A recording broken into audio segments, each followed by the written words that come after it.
mapping after every key press. So it is not the exact same, and the offset is actually calculated using some algorithm. I don't remember, but there are electrical circuits inside that, and there used to be a sheet of ports which daily they used to rotate the keys. It was a complex system overall. Yes. And I will again share you a fun fact. Like the techniques developed to break this Enigma machine laid the groundwork for modern computer science and cryptographic analysis. So, like imagine, how important cryptography was even back then.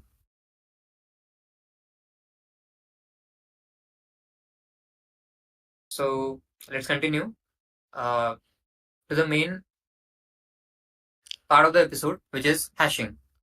So, what do you think hashing is?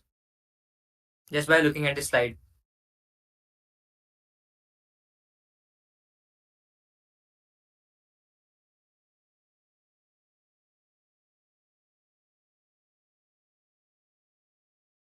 Anyone? You can also open your mic. You can answer the question directly.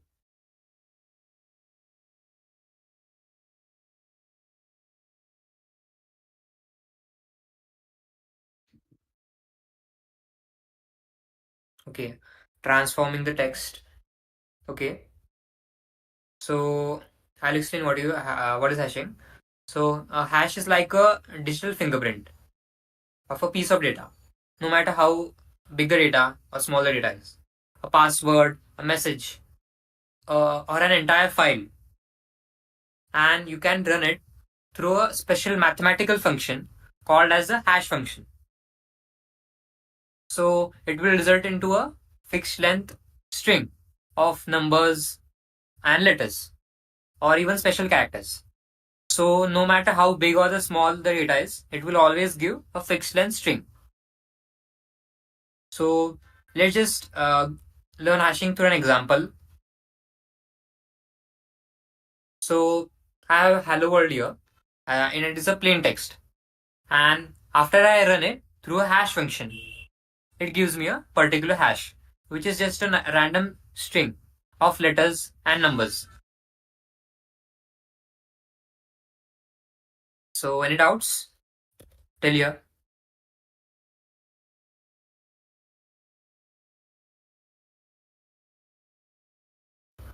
So technically speaking, I think hashing can be also defined as mapping of one set of input to another set mathematically. It is just a function with a domain and a range, right? So, but in this case, because data can be anything, right?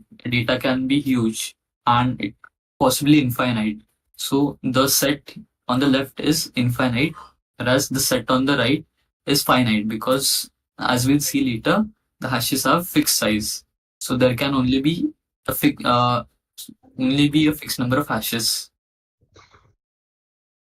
This is an Yes. image that can be helpful in later uh, discussions, I think. Yes. So now let's. Uh, Fixed number of hashes, by that I mean is there are a finite number of hashes, finite number of possible hashes. The number is still huge. Like this hash we see here, it is MD5, which is 128 bits. So there can be at most there are total 2 raised to 128 hashes in existence, right? Mathematically. But on the left, data can be anything. Okay. okay. Now, in order to get the entire scenario of hashing, let's consider a scenario. Okay. So suppose uh, the person on the left is Alice, and the person on the right is Bob. Now, Alice wants to send a message to Bob over a network, and there is a risk of some data that some data might get corrupted during transmission. So, can you think of a way to ensure the data is received by Bob is the same as what Alice sent? how would you solve this? I'll tell you one naive approach. What we can do is send the message twice, right? Yes. So if we send it twice and both of those match, then we can be pretty sure that it is the correct message. Yes. You can use that. But can you tell me, like, what is the drawback in this?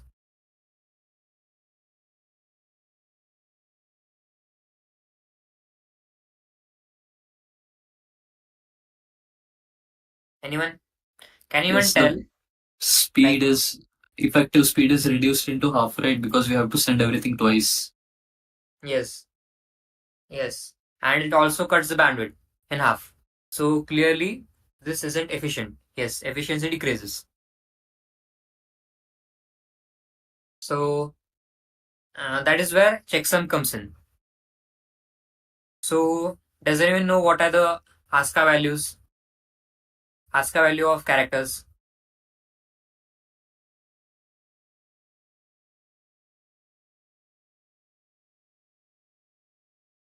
Anyone?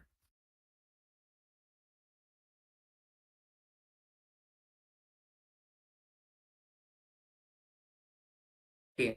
Numbers mapped to each character. Codes assigned to num letters. Yes. So so ASCII values are just numbers that are assigned to each character. Even space, comma, and special characters like at the rate, hash, exclamation mark, dollar symbol. Yes, it's a 7-bit number system. Yes, it is used by our computer as a low-level measure to map all characters. So a more different approach is to calculate a checksum. Now I have a string hello world, and it also consists of a space.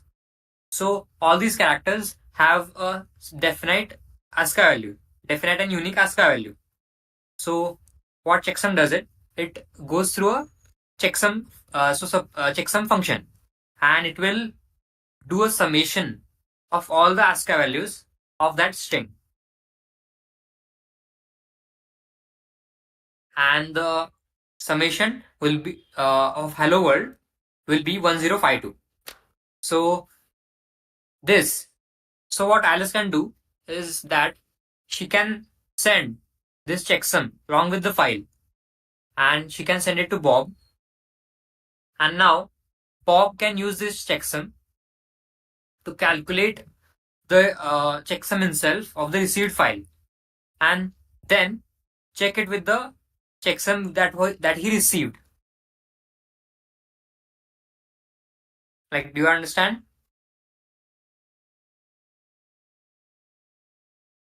And if the checksum matches, then Yes, it so means I that the get it. file is not So altered. okay. So obviously the size of the sum would be, I would expect that to be a lot lesser than the entire string. So the overhead is reduced significantly. So Sandesh is asking, what if the checksum is altered? See, in during the message transmission, either the message or the checksum will be altered. So even if one of them is altered, then we can think of sending another message. But if both of them match, then uh, we obviously know that everything has been transferred correctly. And Pranav is asking, what if the message is altered, but they have the same checksum? Yeah, you just listed a drawback of this system, right? So this is what we call the hash collision. Okay, Amir, Yes. I think you know much more about hash collisions.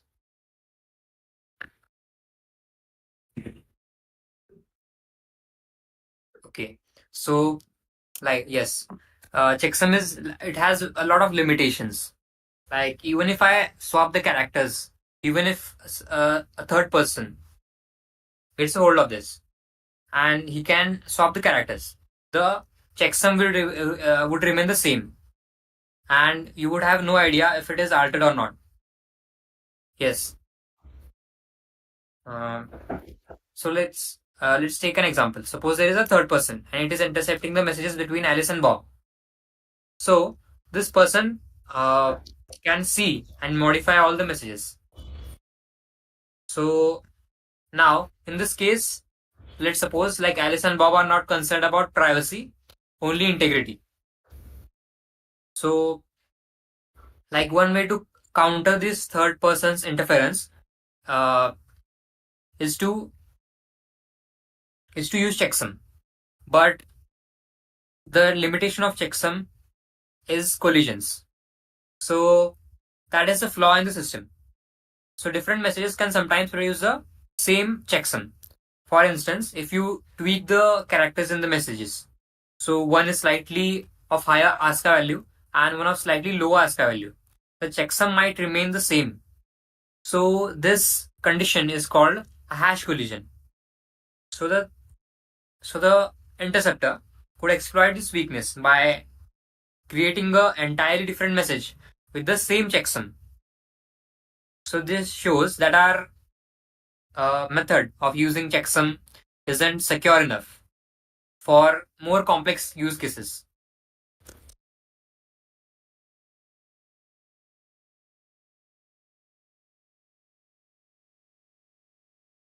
Okay, so what can be the alternative to this? How can we improve this algorithm?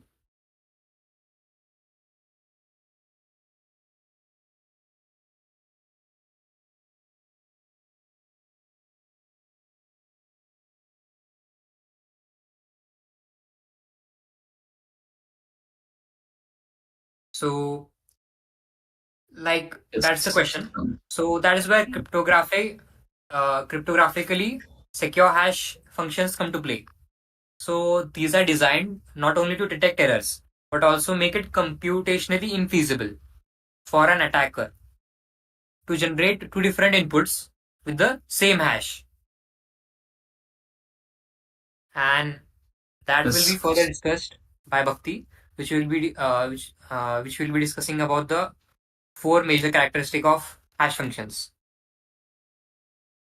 So cryptographers have been working on these problems for many decades now, and that is why. So checksum is a very basic hash function, we can call it. Actually, it does not produce fixed size output, but we can like it is a good analogy. So cryptographic hashes have special properties which you'll see. Uh, I think Bhakti has a lot to say about that.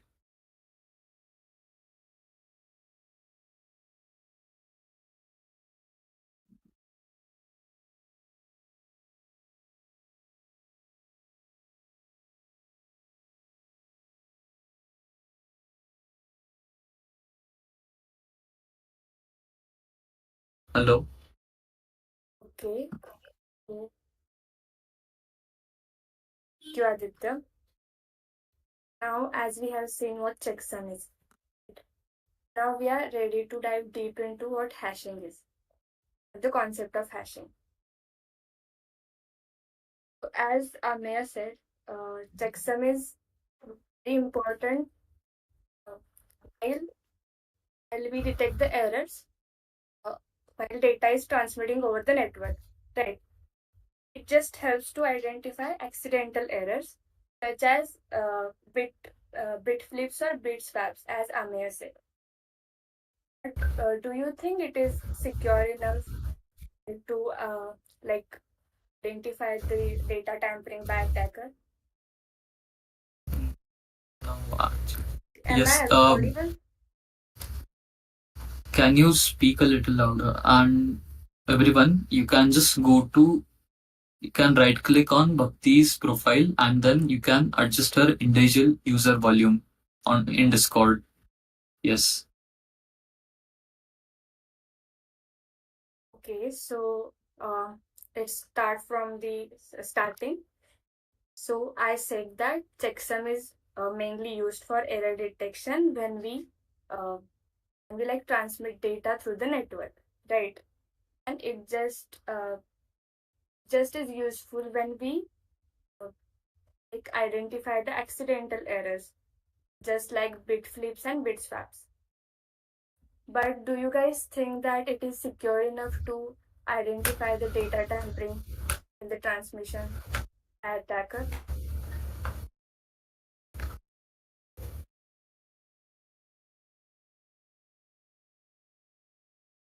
Alright, it's not secure. So this is why for verifying the data tampering, we use cryptographic hashing.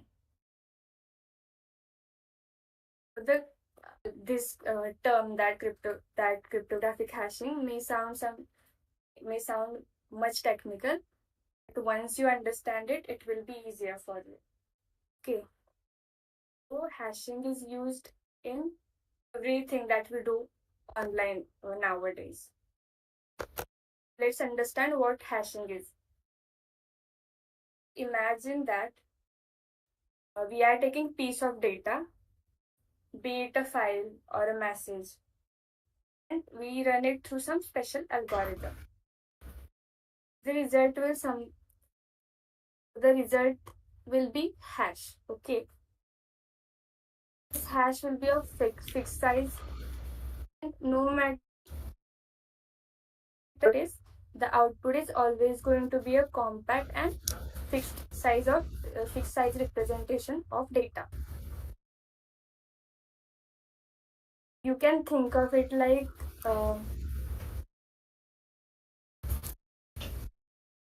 you take some input, toss it into this blender. What comes out is completely transformed version of it. Okay. And, the cool thing about this is this transformation is always going to be unique. For every input, every distinct input, it will have a distinct output, just like a digital fingerprint. Now let's see why hashing is important. Hashing plays a vital role in technologies like digital signature, which uh, simply verifies the authenticity of documents. It is also used in blockchain, which ensures the integrity of transactions, and it is also used in search engines. Search engine, search engine use it to organize and retrieve data quickly, as well as databases also use it to efficiently manage the records. Okay. So I think everyone here is familiar with the barcode on products. Right? You all know those black and white striped codes on the products in store, right? So, okay, so each barcode is unique to specific product. It makes it super easy to scan and identify items quickly. Just like that, hashing plays a role like a digital equivalent of assigning a barcode to every piece of information. Just like each product in the store gets its own unique barcode, hashing assigns every file, message, or piece of data its own unique digital code. Okay, so MD5, SHA, and Argon2 are hashing algorithms. So we are going to see it in the further slides.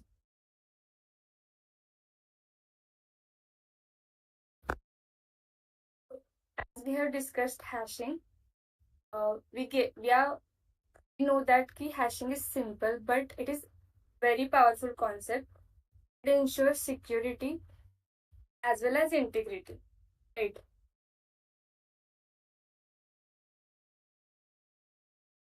Okay. So now we have clear idea about what hashing is. So let's shift our focus to the 5 main pillars of hashing.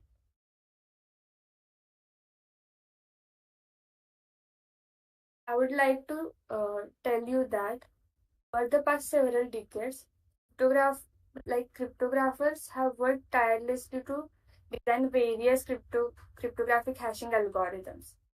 These algorithms like as Pranav said, MD5, SHA-256. These all came with the fascinating properties. These properties made them highly secure and effective.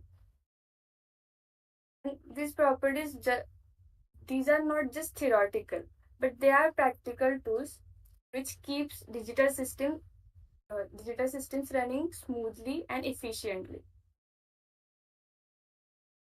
Let's talk about our first pillar, which is determinism. Imagine that. Okay.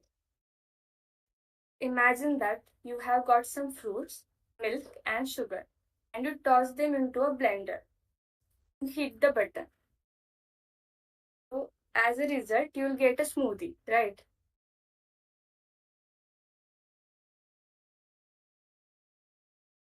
So, here is a catch.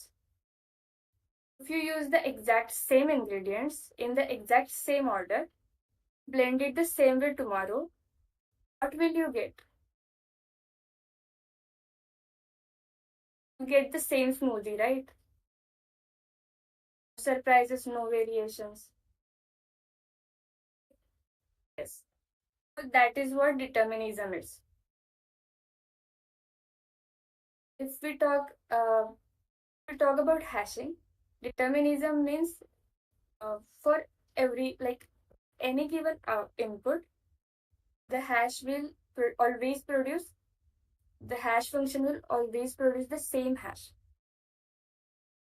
It doesn't matter if you run the algorithm today, tomorrow, or a completely like different machine. For the same input, it will get the same output.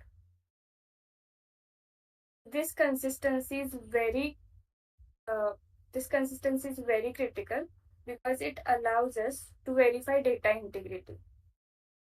For example, if you download a file and like it has some hash code given there, right? To verify if you are downloading the exactly the same file which the trusted source has provided. The data is not like altered. Just like that, uh, just like we discussed about that smoothie will always turn out the same with the same ingredients. Hashing algorithm ensures that the same input will always give you a same output. Okay, let's move forward to the next pillar. Is fixed length output. So here, as you can see, if we give variable length of input to the hash function, it will always produce the fixed length of output.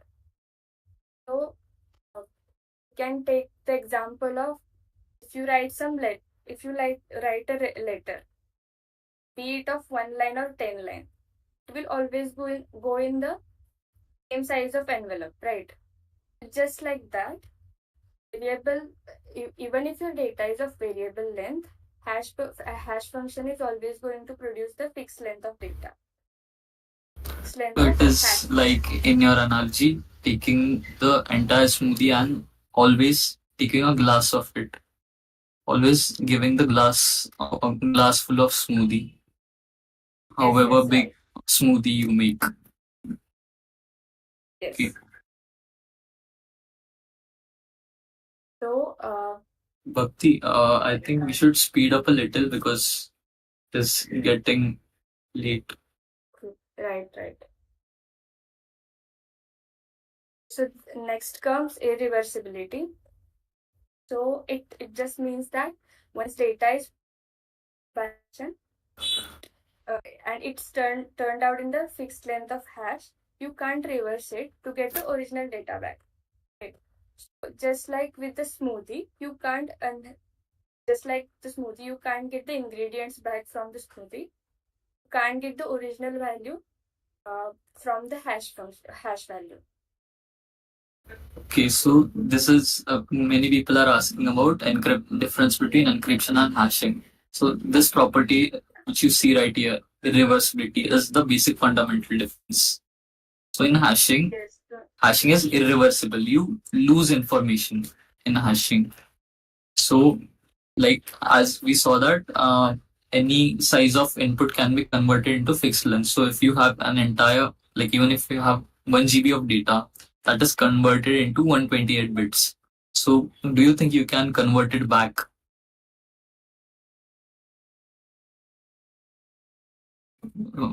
You can get all, do you think you can get those that 1 GB of data from just those 128 bits? Okay, yes, that is exactly what it is. And in encryption, you should be able to get that data back, right? Encryption is just converting it into unreadable format. Hashing in itself is also useful, as as we'll see. We'll discuss many applications. Okay. Yes, Bhakti. Okay. So, as Aditya said, hashing is visible. So, this is the very crucial property of hashing per se. And let's move forward to the next pillar, which is pseudo randomness.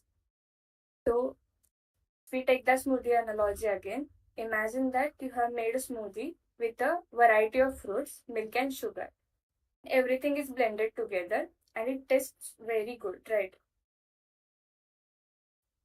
If we decide to add some twist here, and if we add few drops of lemon juice in the smoothie, the taste will change entirely, right? So this is similar to the pseudo randomness. In hashing, even the tiniest change in input data, it can be result to changing the entire hash. Okay, so it is important because the unpredictability makes hashes more secure. When you know the hash, when you know the hash of some data, you can't guess the input uh, because hash seems random, as well as it seems more like chaotic, right?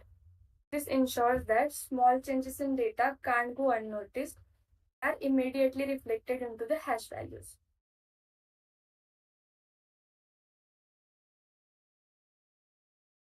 We can also take pseudo randomness as ensures any small like tweak in data, and it drop like a drop of lemon juice, as we said earlier. It results in completely different hash, right?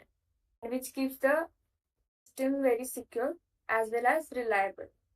Whether it's whether it is used for verifying files, digital signatures, or checksums. This property ensures that changes are unpredictable and sensitive to changes.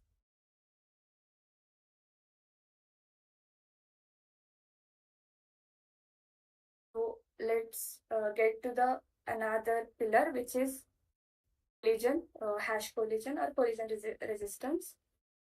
So a hash collision happens when different pieces of data produces the same hash.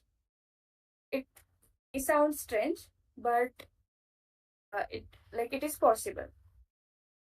So because we have because we expect hashing give the unique output for each and every unique input, right?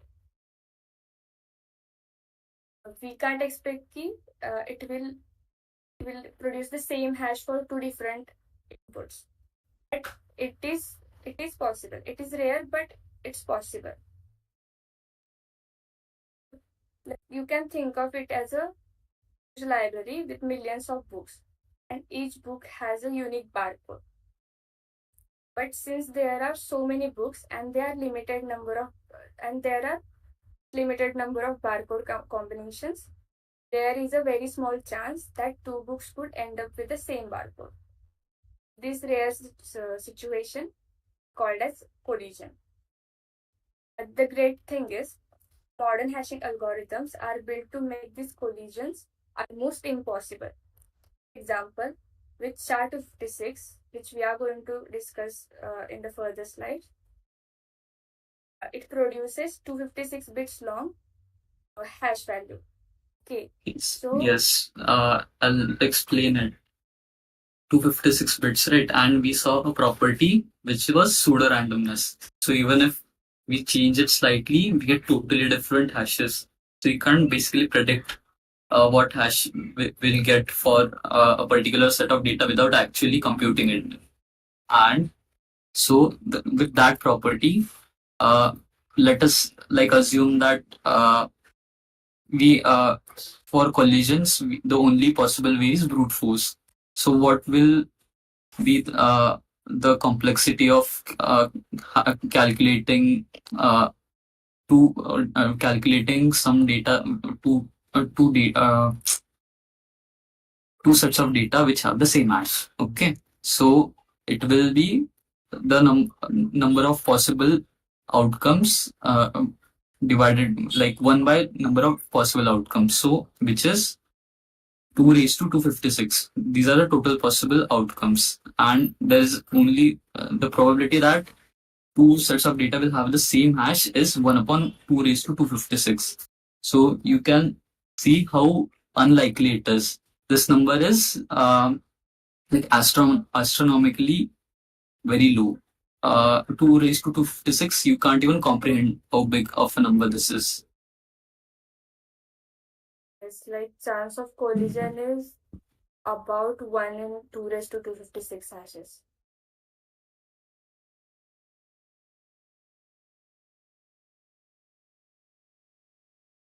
Okay, so this was the last pillar of our hashing. Now we are going to see what are the application of hashing and what algorithms we use to power that particular applications. So I request Aditya explain how hashing is used in file integrity and what algorithms we use in it. Over to you, Aditya. Okay, so as we saw the example of Alice and Bob, they wanted to share a file. We'll use the same example here. Like, for example, have you ever tried downloading some files off of the internet and they have been named in these cryptic looking names? Like now you know what hashes look like, right? So you must have downloaded some files that that have their names as hashes.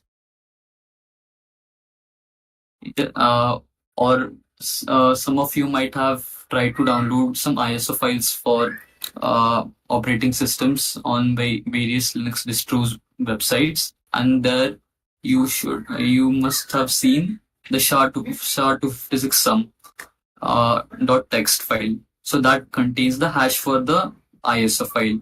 And what you can do is after you download it, you can run the hash and then check if that hash matches with the one in the file. And I have a simple demo for that. And we'll see all of these properties of hash functions in action. So I'll switch my screen. I'll switch to my terminal. Okay.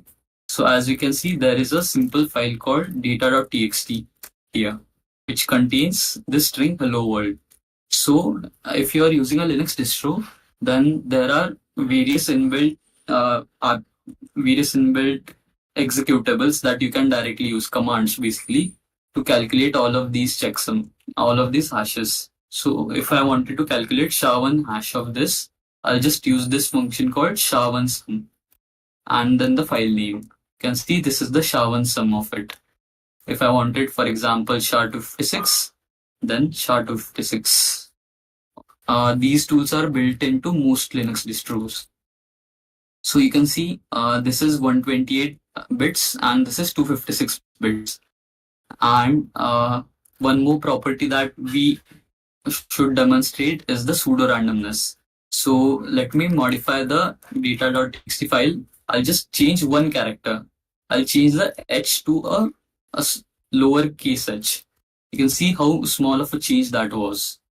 So if I run this, if I calculate the SHA-256 sum again, you can see this is the original hash and this is the hash after we changed. So you can see it is totally different and you can't predict it without actually running the algorithm.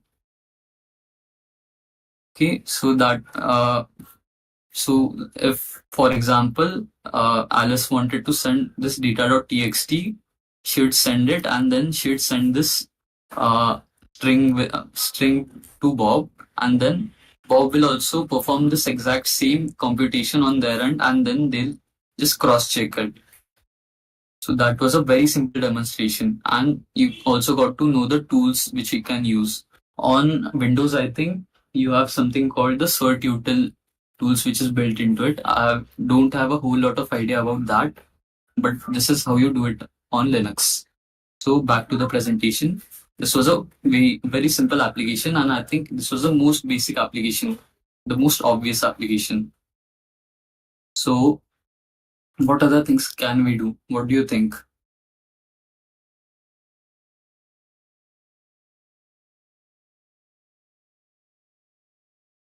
Okay. There is. What do you think? What else can we do? Hashes have a lot of uses in a lot of different fields, lot of different applications. So I think we'll see the next application. Next, I think everyone here has used tools like Git and Docker. Have you ever saw anything resembling hashes there? Yes. Bhakti? Yes. So as Aditya said, hashing is used in many systems to keep things secure and efficient, right? Like it helps to check if the data has changed or not. Also, it makes finding of data faster. So it is used to store password. uh, It is used to store password very securely. Okay, so we can take this example here. So you have every one of you have uh, like deployed app on platforms like Vercel, right? So hashing ensures that like you are uploading the correct current version of your code or not. Okay, just like that, hashing is also used in the version control systems. It's like Git also. Okay. You ever So wondered? Tanish has just 1 second. Tanish has one question that how does YesScript differ from SHA-256? So YesScript is a password hashing algorithm, and password hashing is one of the most prominent applications of cryptographic hashing, which Amir will also demonstrate. But I'll just tell you quickly SHA-256, because as we saw, we have to calculate hashes for GBs of files, right? So it ought to be really fast, computationally less intensive, and even in version control, because we need to calculate it as fast as we want while still maintaining reasonable security. So that is why it is made to be fast. Yes, script and other algorithms are made to be slow. How that is, we'll see later. Okay, so I have one question that you ever wondered how Git keeps track of every single change that you make in your project?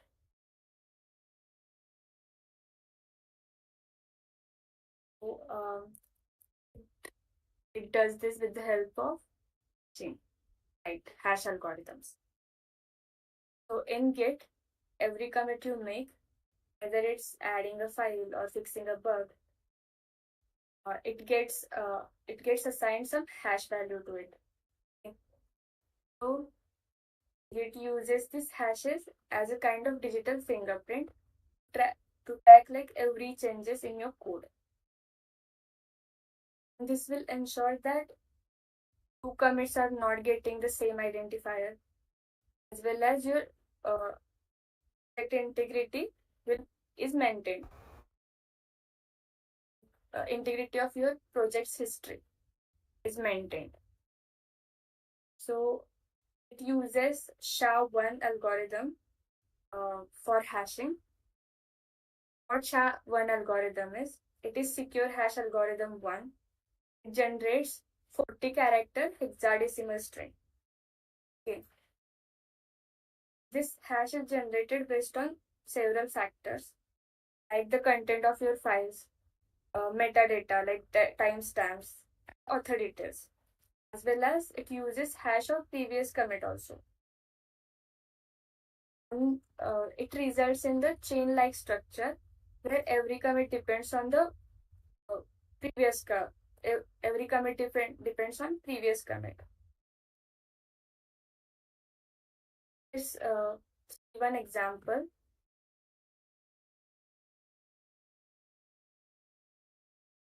As you can see here, I have cloned one repository from GitHub, and I have just used command git log to get all the record of commits which are made earlier. So you can see the hash value in front of commit. So for every commit, there is a different hash value. It is a unique hash value, right? It is a 40 character long hash which is generated using SHA-1 algorithm. So as I understand it, uh, like the commit messages can always be the same. As you can see, even in this example, the two messages for two commits are quantum cryptography. So we want some unique identifier for each commit, right? And you can also always with Git you can always check out any commit with using its hash, right? And it directly goes to that. So what Git internally does is in the .git folder, there's an objects folder in which all these commit files are stored, in which the actual commit data is stored, and these files are named with their actual hashes. So if we want to check out any hash, check out any commit, we just directly go to the file of that commit using its hash, like in O of one time. Git does that. Okay, so as we have seen the role of hashing in version control systems, now we are going to see how hashing is used in containerization tools like Docker. Okay, so for those who don't know anything about Docker, Docker is basically a tool that helps you pack your application along with its dependency into a container, and it makes you easier to run your application anywhere without worrying about the different environments. Okay. Docker does is Docker assigns a unique SHA-256 hash each image and its layers. So, these hashes, uh, this thing will ensure that no duplicate layer is built, stored, or transmitted. Hashes are So used to yes, I think people who have used Docker, whenever you pull layers, have you seen the hashes next to them? When you pull any image, all its layers get pulled as well. You see hashes of them next to them. So that is how basically it does it. That like uh, I'm having a real hard time trying to explain this. Mm, for example, like layers are immutable, right? So if there is a layer and it is unchanged, and if two images use the same layer, we don't need to download it again, right? So Docker tries to optimize the space by using hashing. Like if one image has one layer that has the same hash as the other image, it doesn't re-download and store it separately. It just points to that same uh, layer. So the point of is uh, hashing is widely used in any type of system design, basically. Uh, Bhakti, can you switch the screen? Switch to the next slide. Yes, this is the, uh, as you can see, she has listed the Docker images by their digests. Digest is another word for hash. So the SHA-256 hash of this image is that thing. I think the image ID is like also a hash function, a different hash function, I think. Yes, it is to like identify an image locally. Okay. So So as we even have if continue. continue, Aditya, you can continue. No, I think you should. Then I'll tell one last thing. Okay, so I was just going to tell that SHA-256 is also an hashing algorithm. Produces 256 bits of hash, and string will be for 64 characters long. And it is very strong algorithms against hash collisions.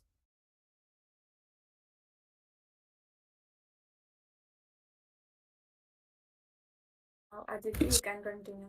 Yes. So I wanted to include this to tell you about how you can use hashes in your own system design. Like if you're designing your own application, all the servers, backend, front end APIs, everything. So you can use hashing for these purposes. Like how you saw how Git and Docker used hashes. So for example, if you are building some website and like you wanted to store some user data, like for example, Instagram stores all their images somewhere now on the cloud. So what Instagram can do is it can hash the image and name the image with its own hash and then store that hash in the database instead of storing the entire data of the entire image in the database. Do you understand this part of the system design? Why do different services use different hashing algorithms? Why is there no one good hashing algorithm? Actually, hashing algorithms are made for different purposes and they have different capabilities, you can see. And Git used SHA-1 because it was the standard back when Git was developed in, I think, 2001. Then Docker was developed in the last decade. Therefore, the standard has changed. It is now SHA-256. SHA-1 is actually considered unsafe now. Also, the previous hash algorithms like MD5 and all. This is also a separate discussion, like security of those algorithms. As computers have gotten better, like brute forcing these have become more and more easy, and also they have found vulnerabilities in the actual algorithms of those functions. So you shouldn't use those. You should use the standard, which is short of physics. And all of these again are optimized for speed. And the next application you see, there are hashes which are optimized to be as slow as possible.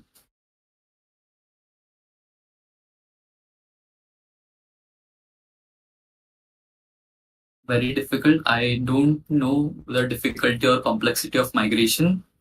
It should be pretty complex because it will break a lot of things, right? There has to be some backward compatibility. So I think, and SHA-1 is pretty good for what it is. And it is, okay, we'll discuss about this later or in the chat because we have to move forward. Amir. Yes.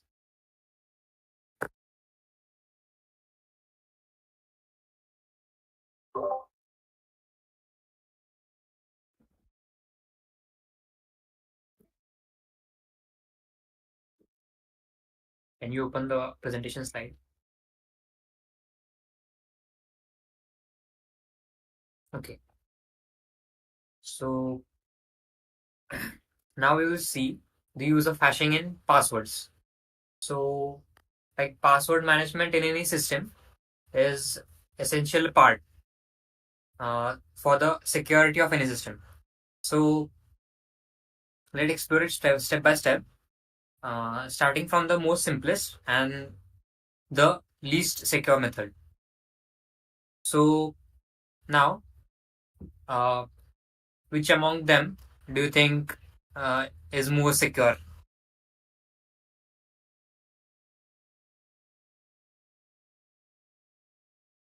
Anyone?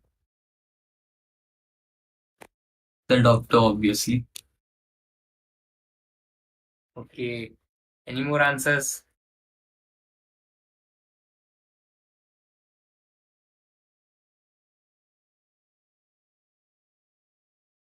Okay. So yes, doctor's prescription note is the most secure. Okay. So the actual answer is none of these. So let's continue to see how uh, what are the different techniques we can use hashing to secure our passwords. So the like you might consider like saving your password uh, in a plain text format. But like imagine a scenario where you store your passwords in plain text as it is in the database. So let's say you have a user and with the password pass@123, and if someone gains an unauthorized access to that database, he can directly see and then misuse his password, right? And what happens that it is more likely that even your email account, even other accounts use the same password. Yes. So even if one of the websites which you are using gets compromised, it it might be the case where all their accounts might be compromised by using the because they are using the same password. So it is that makes it a huge vulnerability for storing plain text passwords. Right? If I store something like this, if I could get access to a database and he sees something like this, then it is a lottery to him. So then, how can we secure this? So we can secure it by using a hash password. Now, can we understand what is the password by looking at the string?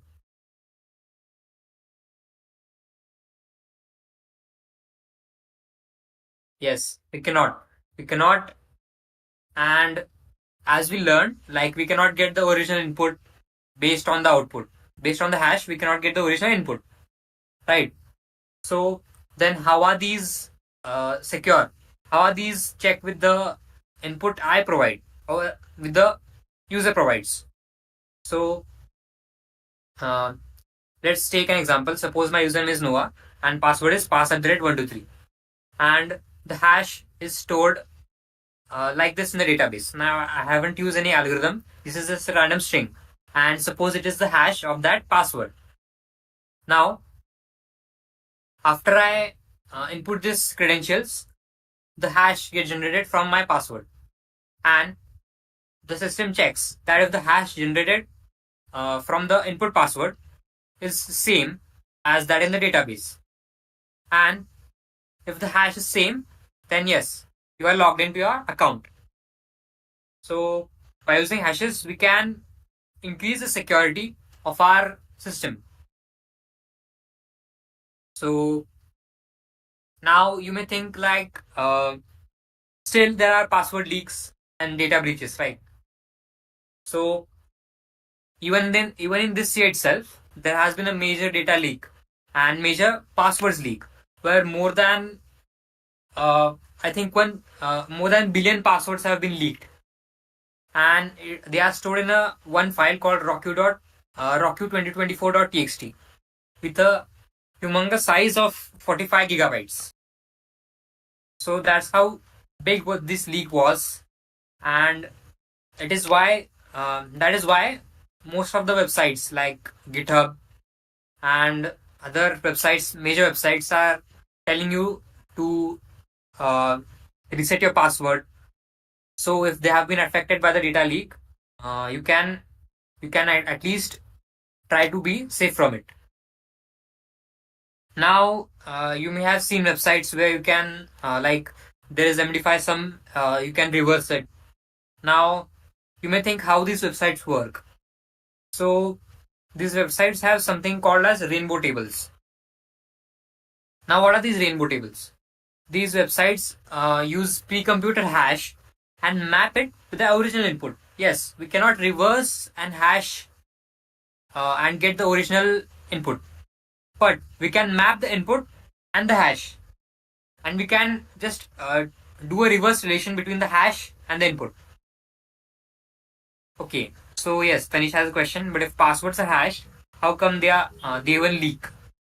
Okay, The so the leak doesn't come from the websites which use hashing.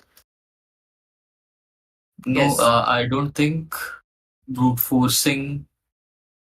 Uh, I think the leak comes from websites which implement insecure practices like not hashing, like storing the passwords in uh, plain plain text. text. Yes. Yes, and even if they are like in the hash format, there has been a significant uh, drawback, which we'll see in the next part. So, in this rainbow tables, we map the hash and the input. So, if I have the hash and I can compare the hash by using a brute force, so I can get the original plain text from the hash. So, by using this rainbow tables, we can get plain text. So, Amir, correct me if I'm wrong. So, I'll uh, reiterate what you just said from the start. Okay. Yes, So, firstly, we store passwords as hashes and don't store the actual plain texts. yes, And I am assuming we don't store plain text passwords because obviously, if they get leaked, then the attackers will directly use those passwords on that website. And also, I think that a lot of people use the same password and email combination across multiple websites. So the hacker might just try using that same password on every other website and like try to get in. That is not very secure, right? So we just stored its hash and then we check it on runtime. Every time the user sends us their password, we'll hash it and then we'll check it with our database. And if it matches, then obviously the user typed the correct password. So yes, am I right? Okay. yes, that's correct. Okay, so now how can we make these passwords more secure that even these rainbow tables cannot reverse it, cannot get the Okay. original So input? yes, rainbow tables are one method, and there are also a lot of other methods. There are uh, algorithms which they can use to, like, the passwords that you use, they are not completely random, right? You cannot remember completely random passwords. They are something related to you or your name or anything. So, what people have done is they have collected all of this data and then they have applied some logic, like how people choose their passwords in reality. And they have used that logic to basically iterate through that list and generate a huge number of possible combinations. And they can check all of those combinations. Like they can check billions and trillions of combinations using the modern hardware that we have. They can hash all of them and they can check the hashes. So it is not very secure.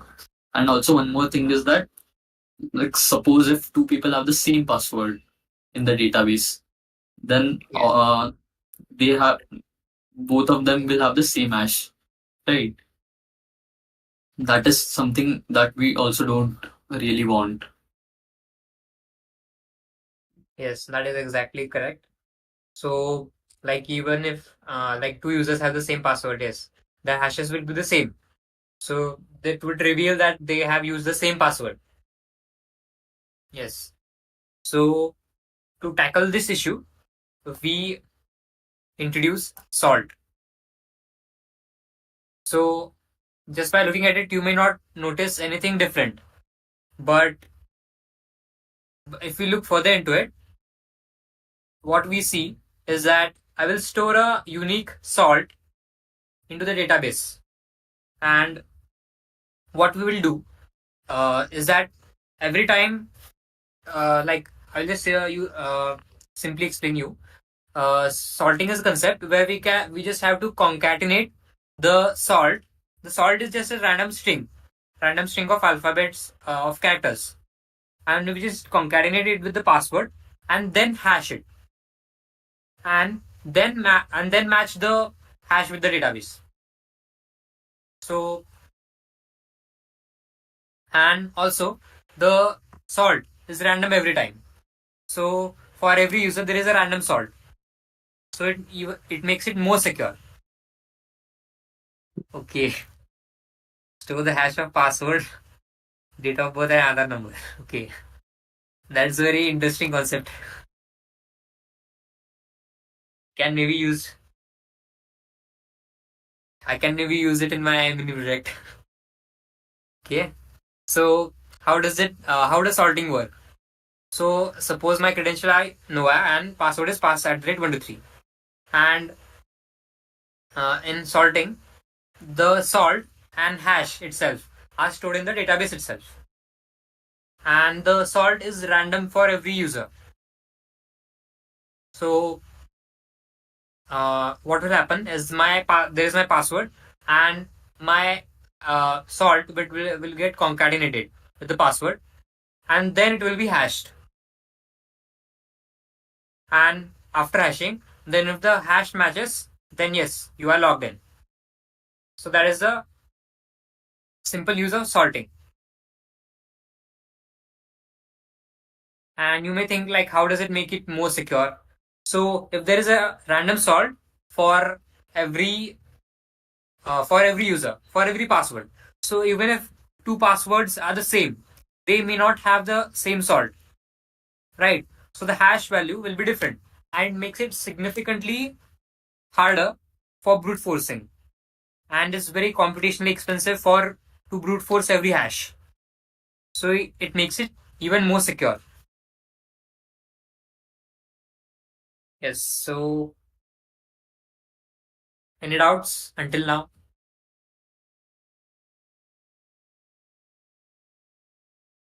So I think this is the state of the art. Like, this is the recommended way. This is the standard which you should use while designing your systems. Hashing plus salting. And the algorithm that we used is called bcrypt. Bcrypt or Argon 2. Yes, Argon 2, and also Yescrypt is one more. So if you look at that hash, the algorithm, firstly bcrypt, it has many more features. Like, it also stores the salt within the hash itself. Like, so Yes. you don't have to store it separately in the database. The format, it has an entire format. Yes, it has inbuilt support for salting. So the first parameter which we input for bcrypt is the password itself, and we input the second parameter as the salt. So it has inbuilt a functionality of creating the hash based on this password and the salt. So even if you don't give the salt, it generates it randomly. Yes. And it also has a to generate salt, it has a cost factor. So which and higher cost factor, which is just an integer, will mean higher computational cost. So it will be harder for a hacker to compute that. Okay, so again, we discussed that these are computationally more intensive. So why that is?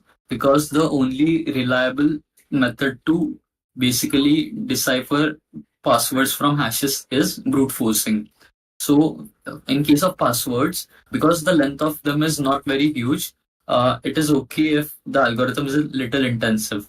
But if we increase its complexity, time complexity, and its difficulty, you can say computational difficulty, like it is not it is not able to be run on parallel systems that effectively. It is not highly parallelized. then we can obviously reduce the speed at which hackers can brute force it.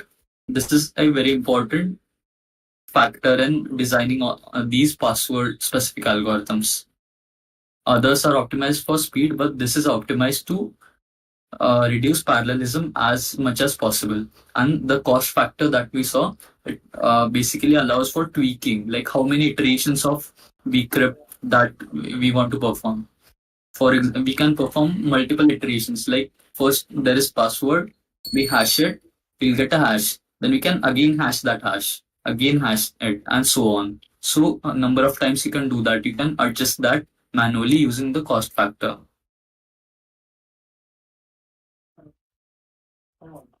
Yes. So was this clear? I think uh, my English is breaking down, but yes.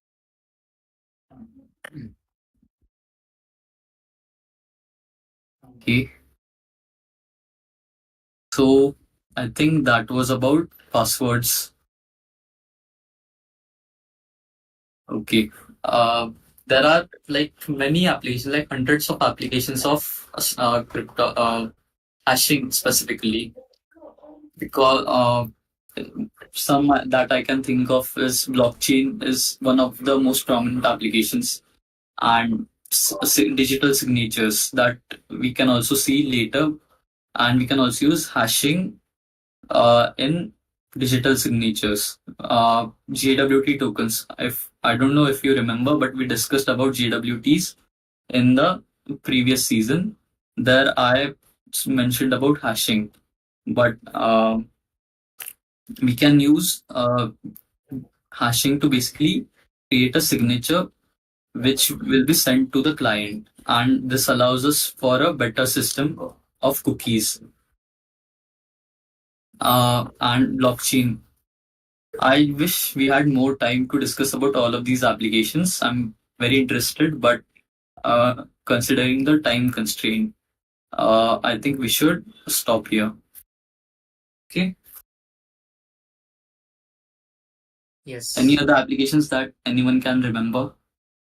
Yes, I also remember like the application in blockchain where there is it is used in crypto mining where Yes. we have to create a hash with the leading zeros, right?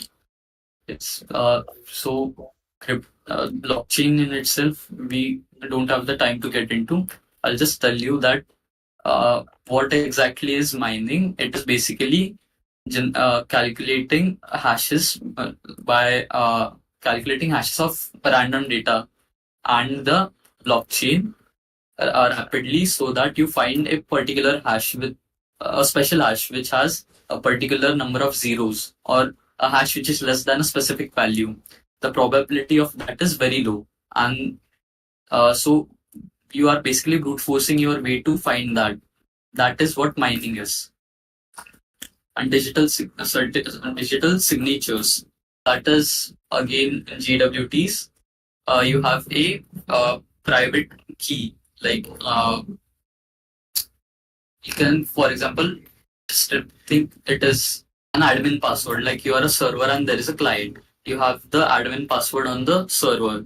So what you'll do is, for let's say you want to authorize the client, then you'll take that private key. You'll take your string of data, and then you'll this data will be actually some information. So JW, again, this can be better explained if we had more time, but I think we should end here.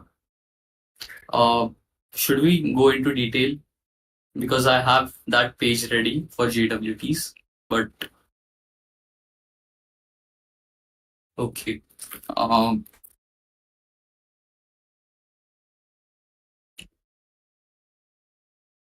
okay, I think people are saying yes. So I'll switch my screen.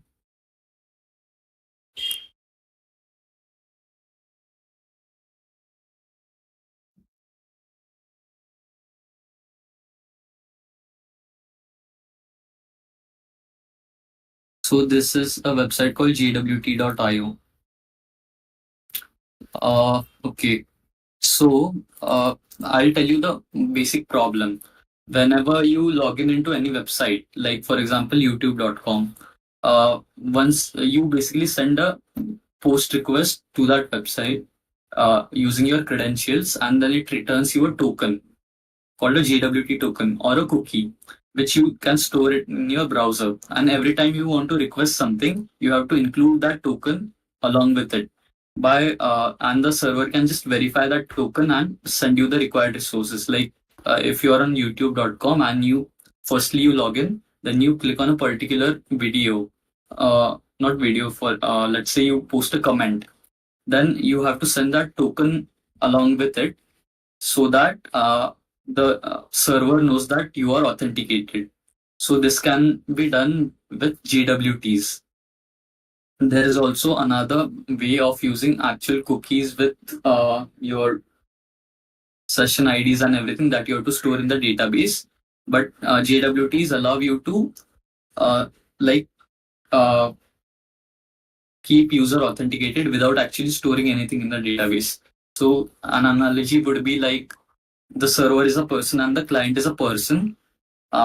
So the client goes to the server, and the server hands the client a letter, which in which it writes something like, this is your username, this is how much time this is valid for, and then it signs it using a signature. Now, in this case, it is a digital signature, and then whenever the client wants to basically fetch anything, it will show that piece of paper to the server, and the server can automatically recognize the signature, and it will give it the required data. So this is the website of JWT, and you can see how JWT is structured. So JWT is the token that the server sends to the client, and client sends it with every request.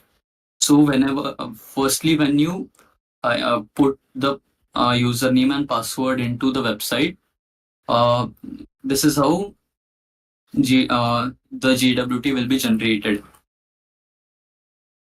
Am I clear till now? I'll explain how it is generated.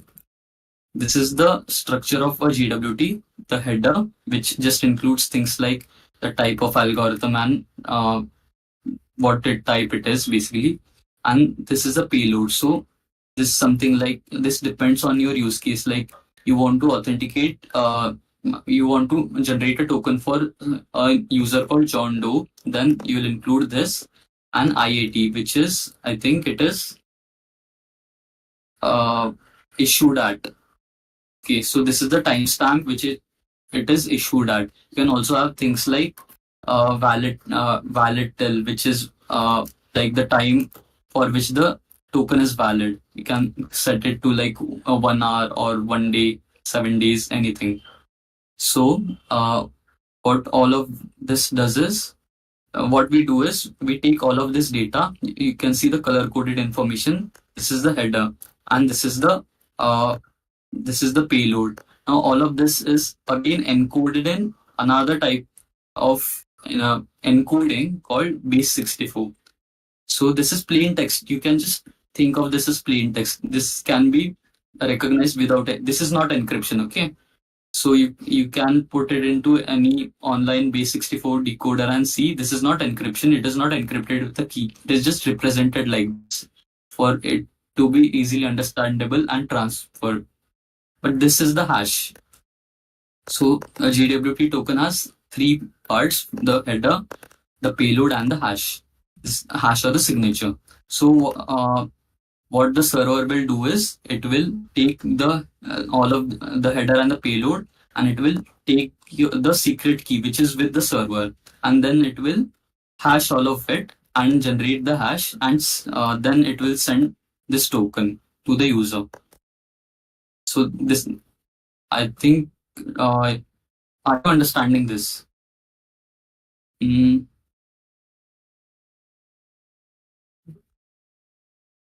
let me rephrase it from the beginning. This is the data. The server will have some another data appended here. This is not the data. Let's say this is the data. It will append something here, the uh, server secret key, and then it will hash the entire thing, which is this. And then it will send this, it will send the hash along with the data to the client.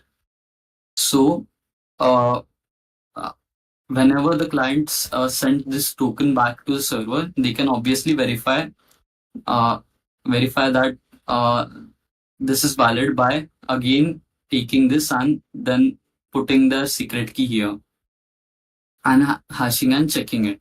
But because the client doesn't have the secret key, it cannot basically modify anything of this and then generate a hash which will match. So the client cannot basically modify and give itself like change the username or, for example, change the validity period.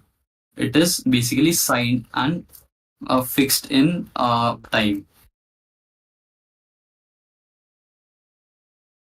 Okay. So this like in all of this, you are only storing the private key on the server. You're not storing any session IDs, anything on this in the database.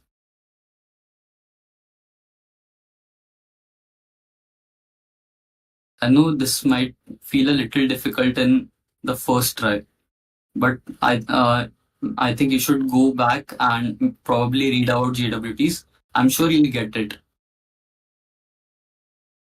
Okay.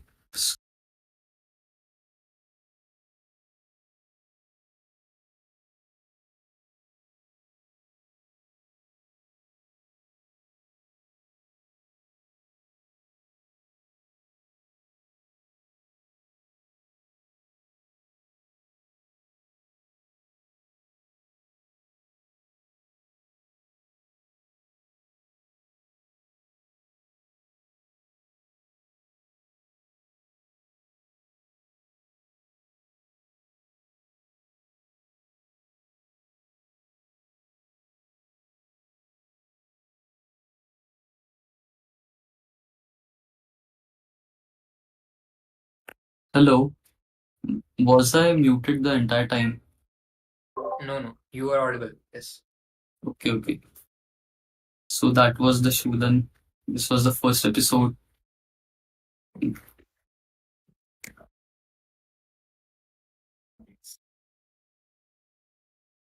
Hashing is a really interesting topic, and uh, I think this is one of my favorite topics, even more so than like actual encryption. And this was the first episode. There are many applications like you can find hashing. You now once you start noticing, you'll find hashing everywhere. Like if you have used antivirus software, what they do is like, firstly, before actually diving into the machine code of that executable, they'll just hash it once and check if it matches with their database of uh, like virus software. If it matches, then it obviously knows that it is a uh, actual virus or malware.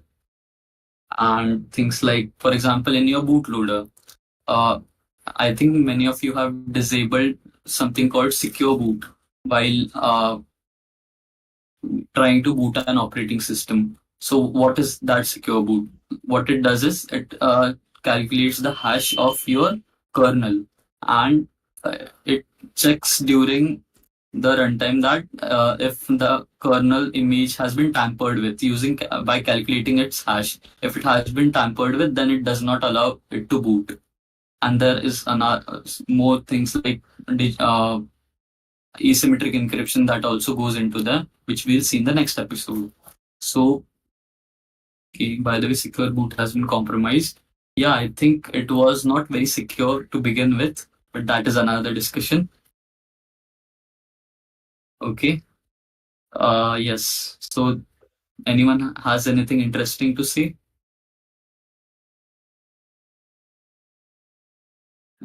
Yes. Stay tuned for the further episodes.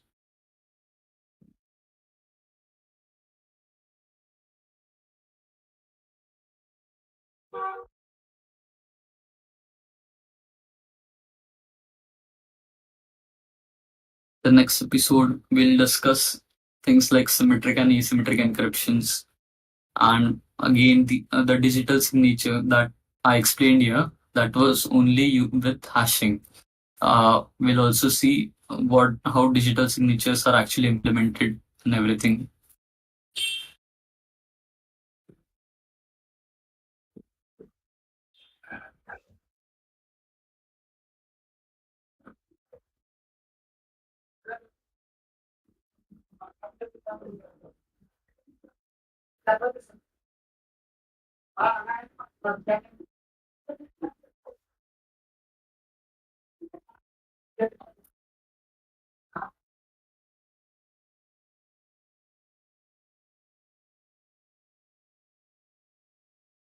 Okay, so I think people can discuss, if anyone has anything interesting, they can discuss in the chat, and if you have anything else, you can leave.